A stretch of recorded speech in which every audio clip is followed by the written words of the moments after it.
안녕하십니까. 월요일 오전마다 여러분들을 찾아뵙는 저의 한 주 우정활동 보고입니다. 지난 28일부터 정부가 수도권의 2단계 거리두기를 사실상 거리두기 3단계로 격상시켜 아마 여러분들도 지금 힘든 시간을 보내고 계시리라고 생각합니다. 저도 토요일과 일요일마다 저의 지역 사무소에서 진행하던 청년들과의 정책 토론회, 강남 주민들과의 간담회, 민원 공청회 등 지역 활동도 한시적으로 중단했습니다. 그리고 지난주 수요일 국회 출입기자 한 분이 코로나19 확진 판정을 받으면서 27일 목요일부터 29일 토요일까지 3일 동안 국회가 폐쇄되어 저도 재택근무를 하였습니다. 30일 일요일부터 다시 국회의원 회관 출입이 허용되고 오늘부터 중단되었던 국회 상임위원회들이 다시 열리고 있습니다.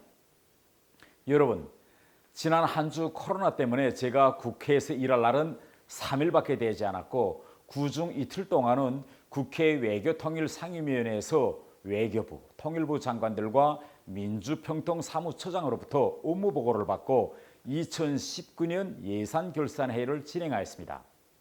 의원의 우정활동에서 제일 중요한 것이 국회 상임위원회 활동인데 의원은 상임위 활동을 통해서 정부의 정책에서 잘못된 것은 제때 문제시하여 바로잡아주고 나라에 실질적인 도움을 줘야 합니다. 그러나 지금 국회 상임위원회에서 야당 의원의 역할을 정부와 여당을 공격하는 쌈딱으로 오해받고 있습니다. 그래서 저희 경우는 제가 속한 국회 외교통일상임위원회가 명실공히 대통령과 정부의 대북 정책과 외교 정책에 도움이 되는 일을 해야 한다. 저는 이렇게 생각합니다. 여러분은 지난주 월요일 제가 태영호 TV에 올린 한 주 우정활동을 통해 저와 보좌진이 국회 상임위원회에서 들고 나갈 결정적인 한 방을 찾지 못해 고심하고 있는 모습을 보았을 것입니다. 사실 지난 2주 동안 저와 보좌진이 밤늦게까지 이렇게 많은 정부 업무 보고서와 2019년 통일부와 외교부 결산 보고서를 다 검토해 보면서 외교부와 통일부의 정책과 예산 집행에서 잘못된 이렇게 10가지 이상의 문제점들을 찾아냈습니다. 하지만 실제 상임위원회에서 한 의원당 주어진 시간은 기본 질의 7분과 추가 질의 5분이며 운이 좋으면 추가 질의를 한 번 혹은 두 번도 더 할 수 있습니다. 결국 준비는 이렇게 많이 하지만 이 준비한 내용을 다 제기할 방법은 없습니다. 여기에 일부 장관들이 시간을 끌기 위해 답변을 오래 하면 의원이 다음 질문을 하지 못하고 끝나버리게 됩니다. 실제로 이번에 처음 제가 해보니 저희 질의에 강경화 장관은 외교관답게 답변을 간단 명료하게 짧게 해서 제가 다음 질문을 이어갈 수 있었지만 이인영 통일부 장관의 경우에는 저의 첫 번째 질문이 나오자마자 그 질문에 대한 답변을 너무 오래 하여 7분이라는 시간을 거의 다 잡아먹는 전술로 나왔습니다. 이렇게 되면 의원이 의도했던 문제들이 언론에 보도되지 못하고 국민들은 정부의 정책에서 무엇이 잘못됐는지 모르게 됩니다. 장관이 답변을 질질 끌면 의원은 장관을 향해 답변을 짧게 하라고 고성을 지를 수밖에 없고 이렇게 되면 여당 의원들이 장관을 옹호해서 끼어들어서 결국은 상임위가 고성이 오가는 싸움판으로 됩니다. 그러므로 상임위를 통해 의원이 이루고자 했던 목표를 달성하자면 세 가지 문제가 상임위원회 시작 전에 의원과 보좌진 사이에 토의를 걸쳐 결정돼야 합니다. 그러한 내용들을 본다면 첫째, 질의 주제 설정. 둘째, 준비한 많은 내용들 중에서 주어진 7분과 5분을 최대한 활용하기 위한 질의 대상 순서와 내용 설정. 세 번째로서는 의원의 상임위 활동이 언론에 보도되기 위한 방법 등을 찾아야 합니다.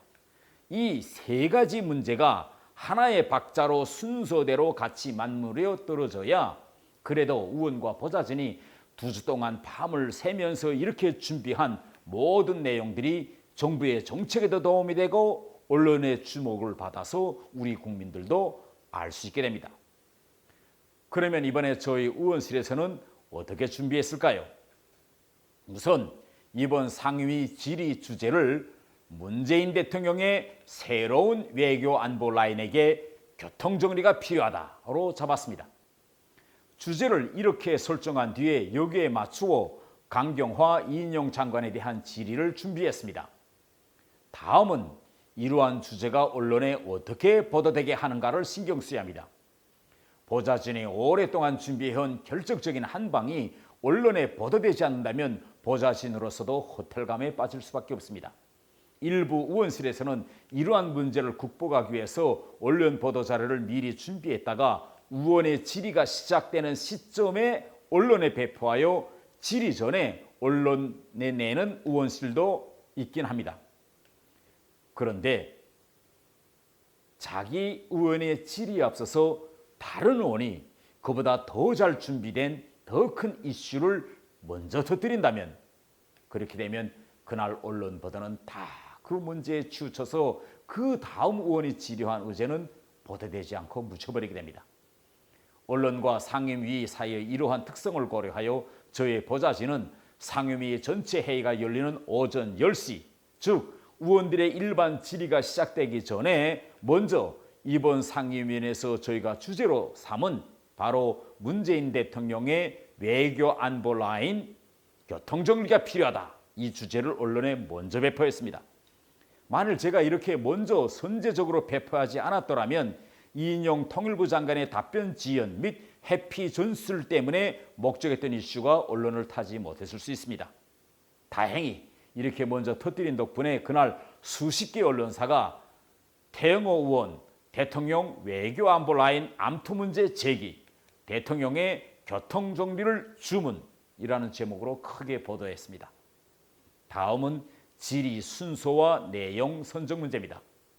저는 지난 6월 김여정이 남북 공동연락사무소를 폭파한 이후 문재인 대통령이 7월 초에는 국정원장이었던 서훈을 청와대 국가안보실장으로 옮겨놓고 8월에는 국정원장의 박지원, 통일부 장관의 이인영을 임명하였는데 이 세 분의 첫 데뷔전이 매우 매끄럽지 못했다는 전제를 가지고 먼저 이번 상임위원회에서 이인영 통일부 장관을 향해 통일부와 국정원 사이의 대북정책 주도권 다툼 문제를 제기했습니다.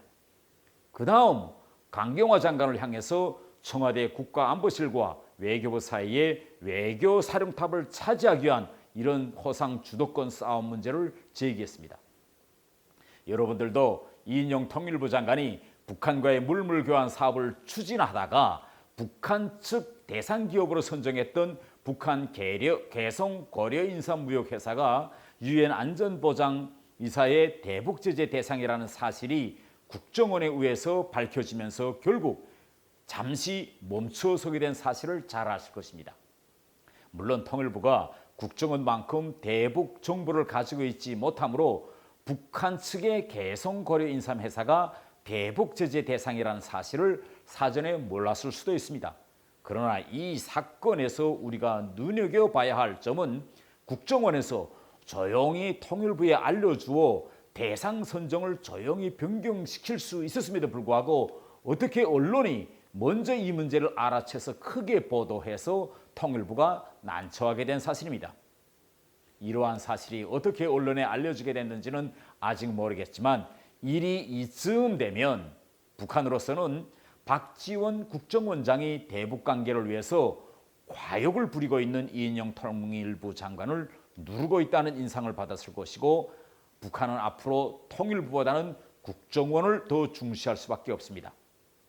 반면 국정원장이 국회 정보위 첫 업무보고에서 북한 김정은이 김여정에게 위임 통치를 시키고 있다는 이상한 용어를 사용하여 언론으로부터 의도적으로 눈길을 끌려 했다는 논란을 불러일으켰고, 또 국회 상임위원회에 나온 이인영 통일부 장관은 박지원 국정원장이 말한 위임 통치란 결국 역할 분담을 의미한다면서 국정원의 용어에 대한 통일부의 색다른 견해를 밝혔습니다.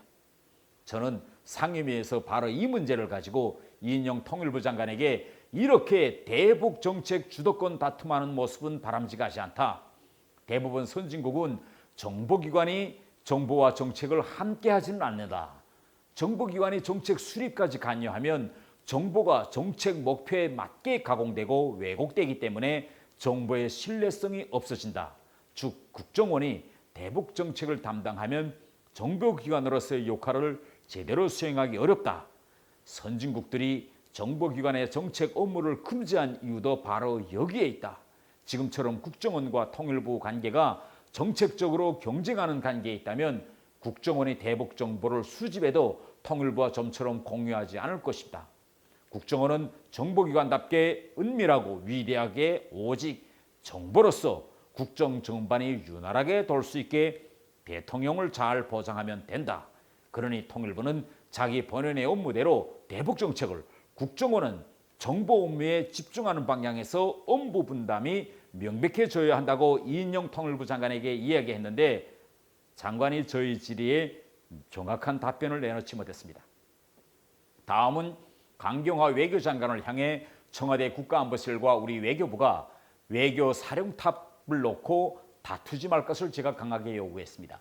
제가 청와대 국가안보실과 외교부 사이의 갈등 문제를 제기한 것은 최근 중국 공산당의 외교사령탑인 양재치의 부산 방문을 전후하여 청와대 국가안보실과 외교부 사이에 외교정책 주도권 다툼이 있는 듯한 모습이 보여지고 있기 때문입니다. 이번에 청와대 국가안보실이 양재추 중국공산당 정치국 위원회 부산 방문을 주관했는데 양재추와 서훈 실장의 회담에서 상대 선정과 부산이라는 장소 선정을 중국이 했는지 아니면 우리가 정한 것인지 이것이 바로 기본 이슈입니다. 제가 이러한 합리적인 의심을 하는 것은 다 이유가 있습니다.